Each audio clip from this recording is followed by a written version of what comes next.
7 ગુજરાતનો અવાજ। નમસ્કાર દર્શક મિત્રો, i7 ન્યૂઝ ગુજરાતીની સાથે હું છું આપની સાથે પાયલ બામભણિયા। તો જોઈએ આજના મહત્વના સમાચાર। સંજેલી તાલુકા શિયાળાની મોસમ શરૂ થતાં જ આદિવાસી સમાજમાં સમાજના રીત રિવાજ મુજબ લગ્ન સિઝનની શરૂઆત।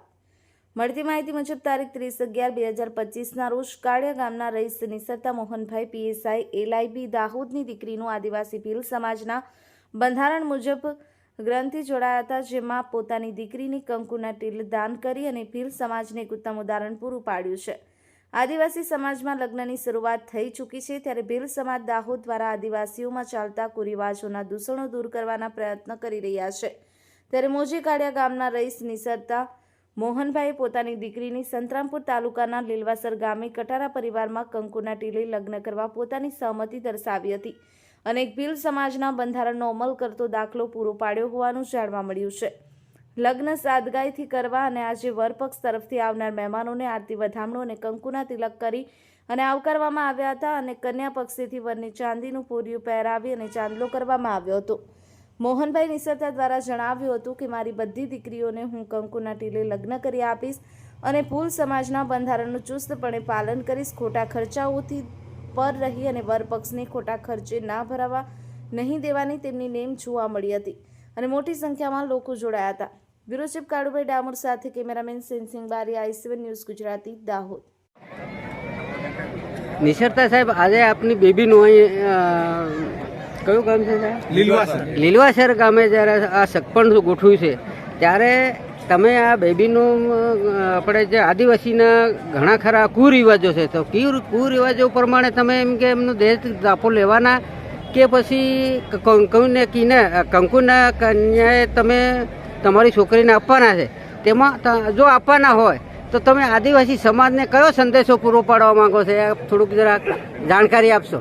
જી સર, હું PSI MH નિસરતા હાલ LIB શાખા દાહોદ ખાતે નોકરી કરું છું અને મારી મોટી દીકરીના પણ મેં મેરેજ કર્યા અને ડુંગરપુર ગામે કર્યા પરમારાના ત્યાં, તો તેનું પણ મેં દહેજ લીધું નથી અને કંકુની કન્યા તરીકે મેં એને પણ પરણાવી આપી છે। અને આ બીજા નંબરની જે લીલવાસર હિંમતભાઈ કટારાને ત્યાં અત્યારે સગપણ કરું છું એ પણ હું કંકુની કન્યા તરીકે આપું છું અને ત્રીજા નંબરની બેબી છે એ પણ હું પરણાવીશ તો પણ હું લેવાનો નથી।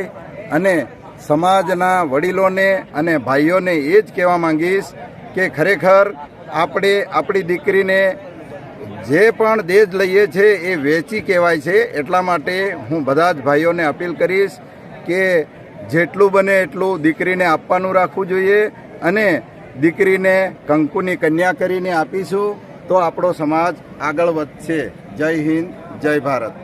તો નિસરતા સાહેબ, આપ જો આદિવાસી સમાજને આજ એક કન્યા અને કન્યાદાન તરીકે તમે નો જે અહેવાલ રજૂ કર્યો છે, તો એમાંથી શું આદિવાસી સમાજને શું લાભદાયક થાય?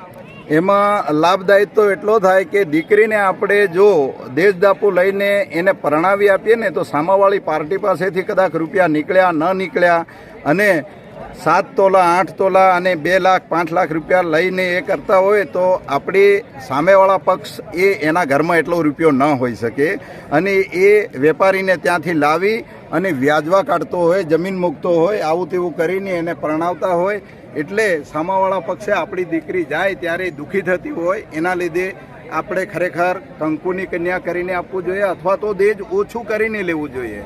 જે સમાજના અંદર બંધારણ થયું છે એ બંધારણ મુજબ ચાલવું જોઈએ, એ સિવાય વધારે દેશદાપુ ન લેવું જોઈએ।